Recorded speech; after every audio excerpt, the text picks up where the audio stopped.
Bem-vindos ao Sentinela Cast, o primeiro podcast brasileiro sobre direito de trânsito, apresentado por inteligências artificiais. É isso aí, pessoal. Preparem-se para desvendar os mistérios das ruas e avenidas, porque aqui a gente traduz o juridiquês para o português do dia a dia.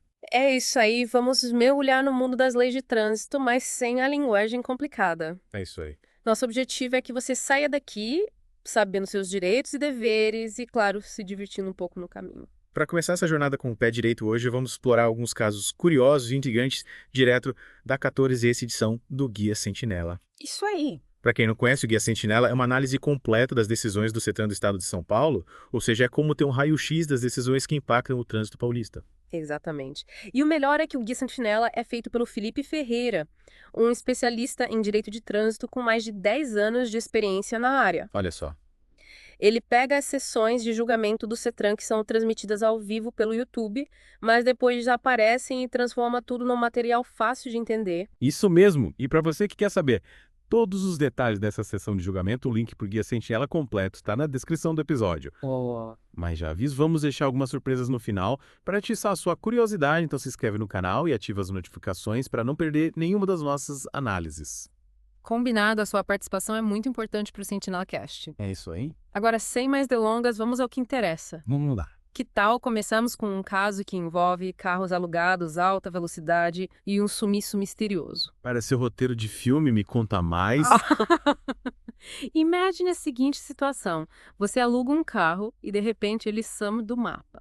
Nossa. Foi exatamente isso que aconteceu com a Localiza Rent-A-Car, que precisou recorrer ao CETRAN para se defender de uma série de multas por excesso de velocidade. Espera aí, multas por excesso de velocidade em carros que sumiram, que história é essa? Pois é. Acontece que os clientes alugaram os carros e simplesmente desapareceram com eles. E para piorar a situação, os veículos foram flagrados por radares em alta velocidade, gerando uma baita dor de cabeça para a locadora. Mas peraí, a locadora não tinha nada a ver com isso, como eles se defenderam. Apresentando provas, é claro, Hã? a Localiza levou aos juízes boletins de ocorrência que comprovavam além dos contratos de aluguel. Entendi. E sabe o que o CETRAN decidiu? Conta. O CETRAN analisou as provas e viu que a locadora realmente era inocente. Afinal, eles não tinham como controlar o que os clientes faziam com os carros depois de alugados, né? É verdade. As multas foram canceladas. Ufa, aqui o alívio para a Localiza. Mas esse caso serve de alerta para todos nós a importância de guardar documentos e comprovantes. Nunca se sabe quando vamos precisar deles. Com certeza, e falando em documentos importantes, no próximo caso, a placa do veículo foi o centro das atenções, mas com uma dose extra de mistério, estamos falando de um motociclista que foi multado por transportar passageiros sem viseira. Aí tudo bem, mas a história tem um porém. O motociclista alegou que a placa da sua moto tinha sido clonada. E para provar que estava falando a verdade, ele mostrou que a moto dele tinha placa no padrão Mercosul desde que foi comprada, enquanto a multa tinha sido aplicada a uma moto com placa antiga. Placa Mercosul, placa antiga, isso muda alguma coisa? A placa Mercosul tem características bem diferentes da placa antiga e essa diferença foi a chave para o CETRAN decidir a favor do motociclista. Interessante, mas que outras provas ele apresentou? Ele foi além, apresentou um boletim de ocorrência por clonagem de placa e para completar comprovante de que estava trabalhando em outra cidade no exato momento em que a multa foi registrada, quase um álibi perfeito. Nossa, e com tantas provas o CETRAN se convenceu. Sim, diante de tantas evidências, o CETRAN não teve dúvidas. O motociclista foi vítima de uma clonagem e não podia ser responsabilizado pela infração. Parece que o ditado quem tem boca vai. A Roma se aplica também ao mundo do direito de trânsito. Se você tiver provas, pode até provar que não estava no local da infração. Exatamente, por falar em estar ou não no local da infração, no próximo caso, o motorista foi multado por desobedecer a um agente de trânsito, mas ele jurava de pés juntos que nunca tinha pisado naquele lugar. O motorista recebeu uma multa por supostamente ter desobedecido a ordem de um agente de trânsito, só que ele alegava que nunca tinha ido àquela rua que ficava a mais de 200 quilômetros da sua casa. 200 quilômetros é quase uma viagem de férias e como ele tentou se defender. Apresentou um arsenal de provas. Caramba. Mostrou comprovante de residência, fotos do carro dele, declarações de pessoas que podiam confirmar a sua versão da história e até registrou um boletim de ocorrência depois de receber a notificação da multa. Nossa, parece que ele estava realmente preparado e o CETRAN o que achou de tudo isso. O CETRAN levou em consideração a distância enorme entre a casa do motorista e o local da infração, que ainda por cima aconteceu durante a noite com tudo isso. O conselho concluiu que era bem possível que o agente tivesse confundido na hora de anotar a placa do carro. E até porque à noite, com a correria do trânsito, um errinho aqui e outro ali acontece, né? E qual foi o desfecho dessa história? O CETRAN decidiu cancelar a multa, considerando a distância às provas e a possibilidade de erro do agente. O conselho deu a vitória ao motorista. Parece que a distância realmente pode ser a melhor defesa, hein? Mas e se a confusão for por causa de placas parecidas, será que cola? Essa é a pergunta de R$ 1 milhão. E para responder, vamos analisar um caso que aconteceu bem aqui em São Paulo. O motorista teve o carro apreendido porque supostamente desobedeceu um agente de trânsito, só que ele jurava que o carro apreendido não era o dele. Mas como assim tinha outro carro igualzinho ao dele circulando por aí? Quase isso, o carro do motorista tinha a placa Mercosul com a combinação 6B87.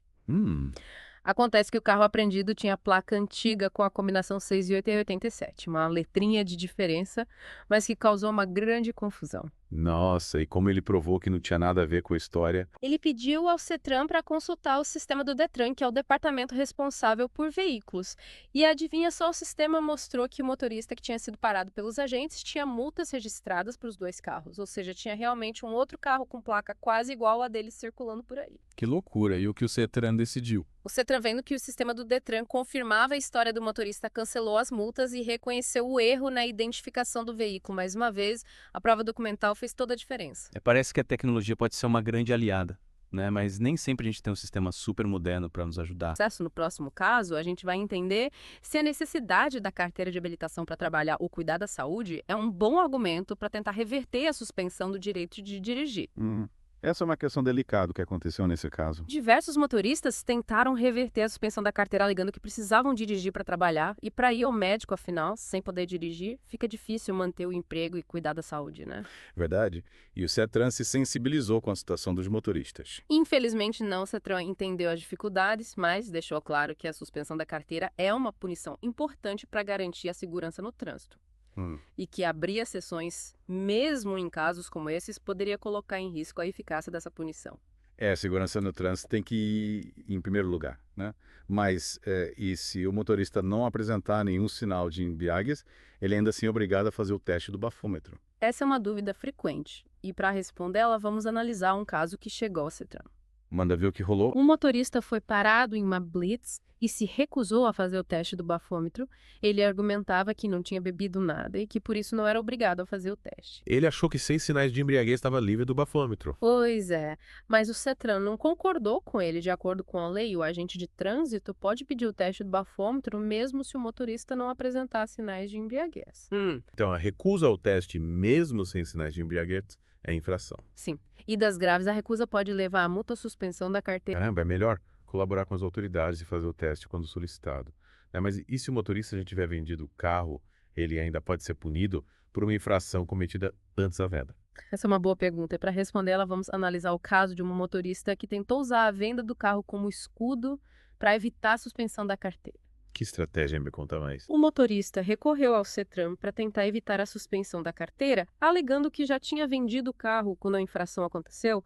Ele achava que, por não ser mais o dono do carro, não podia ser punido. E aí deu certo. Não deu. O CETRAN verificou as datas e viu que a venda do carro aconteceu depois da infração. Nesses casos, a responsabilidade continua sendo do antigo dono mesmo, que ele já tenha se desfeito do veículo. Parece que não adianta tentar dar uma de esperto com o CETRAN. Né? Mas e se o DETRAN demorar muito para enviar a notificação da multa, isso pode ajudar o motorista a escapar da punição. Última pergunta. Vamos analisar alguns casos que chegaram ao CETRAN para entender essa questão dos prazos? Tudo curioso o que aconteceu. Vários motoristas tentaram anular suas suspensões, alegando que o DETRAN demorou demais para enviar a notificação da multa. Eles se baseavam em uma lei que estabelece prazos de 180 e 360 dias para o envio da notificação. E o CETRAN concordou com eles. Não, o CETRAN deixou claro que essa lei só vale para multas aplicadas depois de 12 de abril de 2021. Para multas mais antigas, os prazos são outros. Então, para multas antigas, ainda vale a lei antiga. Exatamente. Por isso é tão importante ficarmos de olho nas mudanças da lei para sabermos quais regras se aplicam no nosso caso. E por falar em regras de trânsito, no próximo caso, a gente vai entender a diferença entre estacionar e parar um veículo. Prepare-se para desvendar os mistérios do Código de Trânsito brasileiro. Pronto, me conta essa história. Um motorista recebeu uma multa por estacionar sobre a faixa de canalização, Certo. só que ele jurava de pés juntos que estava apenas parado esperando o filho que tinha ido rapidinho na farmácia. Ele até deixou o motor ligado para provar que não tinha estacionado de verdade. Ele achou que com o motor ligado não estava cometendo infração. É isso aí, mas o CETRAN não se convenceu para o conselho que define o estacionamento. Não é se o motor está ligado ou desligado, mas sim se o carro está imobilizado por mais tempo do que o necessário para embarcar ou desembarcar passageiros. Então, mesmo com o motor ligado, se o carro ficar parado por muito tempo, é multa na certa. Exatamente, é importante a gente ficar atento a essa regra para não levar uma multa à toa. E por falar em multa à toa, muita gente reclama dos radares de velocidade, dizendo que eles estão descalibrados e aplicando multas injustas. Será que isso procede? Vamos analisar alguns casos para entender a posição do CETRAN sobre essa polêmica dos radares. Estou curioso o que o CETRAN diz sobre isso. Diversos motoristas tentaram recorrer de multas de radar, alegando que os equipamentos estavam com defeito.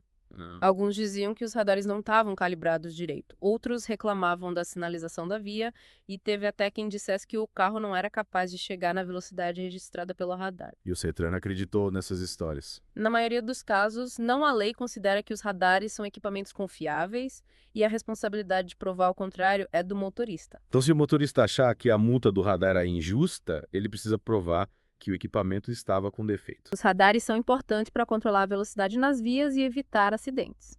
Falando em evitar acidentes, tem gente que dirige de um jeito que até assusta, né? E no próximo caso, vamos entender o que o CETRAN considera manobra perigosa e como o agente de trânsito pode comprovar essa infração. Vamos lá o que rolou nesse caso. 48 motoristas foram multados por supostamente terem feito manobras perigosas no trânsito, só que eles não concordaram com a multa e disseram que a palavra do agente de trânsito não era suficiente para comprovar a infração. Eles duvidaram da palavra do agente. Exatamente. Eles alegaram que o agente podia ter se enganado ou estar agindo de má fé. Mas o CETRAN não concordou com eles. A lei diz que a palavra do agente de trânsito tem que ser considerada verdadeira, a menos que se prove o contrário. Mas se o motorista quiser contestar a palavra do agente, ele precisa ter provas de que o agente mentiu ou se enganou. Isso mesmo, a simples alegação de que o agente não é confiável não basta. É preciso ter provas fortes para rebater a versão do agente. E falando em provas, no próximo caso, a gente vai entender por que é tão importante para as empresas que têm frota de veículos indicarem o condutor do veículo em caso de multa. Vamos desvendar esse mistério que aconteceu. Uma empresa recebeu uma multa por não ter indicado quem estava dirigindo o veículo no dia da infração. A empresa jurava de pé juntos que tinha feito a indicação, mas o órgão de trânsito não achou o protocolo. E aí o que aconteceu? O órgão de trânsito fez uma investigação e confirmou que a empresa realmente não tinha feito a indicação no prazo certo. Diante disso, o CETRAN manteve a multa e reforçou a importância de seguir as regras para evitar esse tipo de problema. Mas por que é tão importante indicar o condutor? Para que a responsabilidade pela infração seja atribuída a quem realmente cometeu a infração, se a empresa não indica o condutor, ela acaba assumindo a culpa e arcando com as consequências. Ou seja, é um problemão. E por falar em problemão, no próximo caso a gente vai ver a história de um motorista que usou a criatividade para tentar se livrar de uma multa por usar celular ao volante. Essa eu quero ouvir, me conta tudo.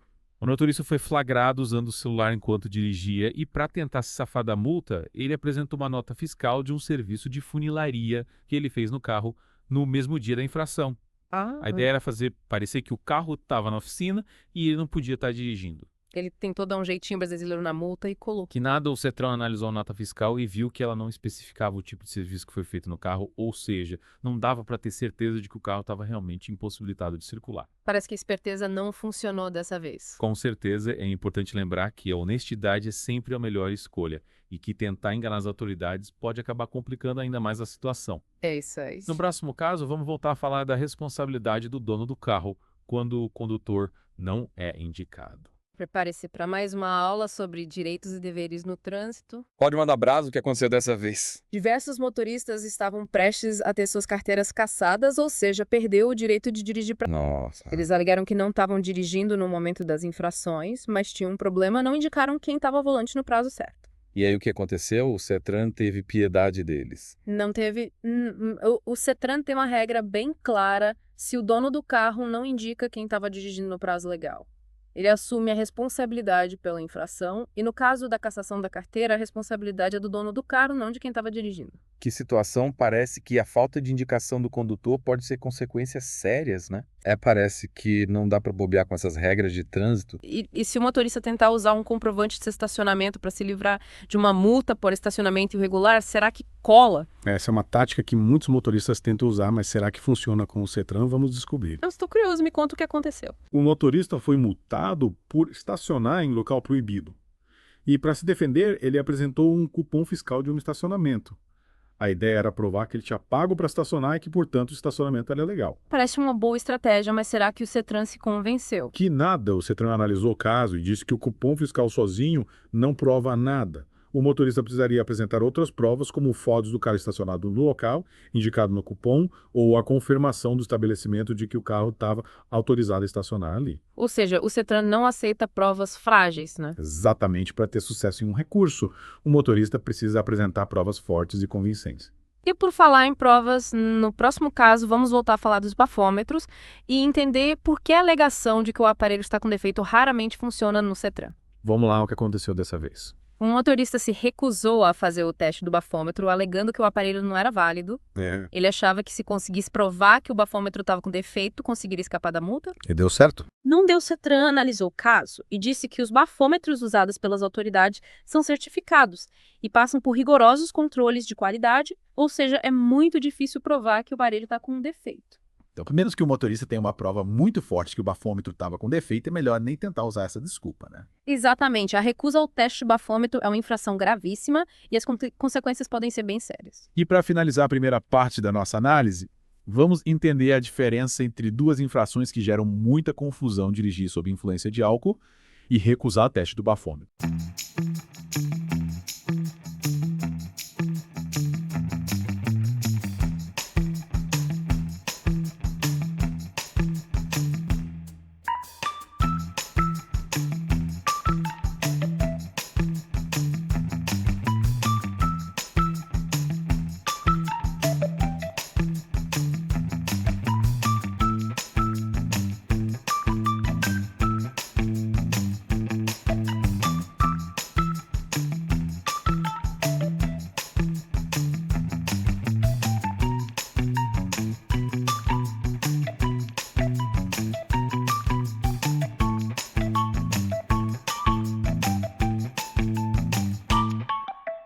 Diversos motoristas tentaram recorrer ao CETRAN alegando que tinham sido multados. Injustamente, eles diziam que a infração correta era dirigir sob influência de álcool e não recusar o teste do bafômetro. Mas qual é a diferença entre essas duas infrações? Dirigir sob influência de álcool é a infração de quem dirige depois de beber. Não importa a quantidade, já recusa o teste do bafômetro, é a infração de quem se recusa a soprar o aparelho mesmo que tenha bebido. Então as duas infrações são diferentes. Totalmente diferente. O CETRAN analisou cada caso e, na maioria das vezes, manteve a multa por recusa ao teste do bafômetro. O Conselho explicou que a recusa ao teste por si só já é uma infração gravíssima. Interessante. Parece que é importante a gente conhecer bem a lei para não acabar cometendo uma infração sem saber. Com certeza, conhecer nossos direitos e deveres é a melhor forma de garantir um trânsito mais seguro para todos. E com essa análise chegamos ao fim da nossa expedição. Pelo Guia Sentinela foram tantos casos, tantas decisões, tantas lições. Espero que vocês tenham gostado dessa imersão no mundo do direito de trânsito. E que tenham aprendido bastante sobre seus direitos e seus deveres e as decisões do CETRAN. Lembrem-se, conhecimento é poder. E para quem quer se aprofundar ainda mais, o link para o Guia Sentinela completo está na descrição do episódio. Não deixem de conferir. É isso aí, fiquem ligados no Sentinela Cast para mais análises, debates e dicas sobre o mundo do direito de trânsito. Até a próxima!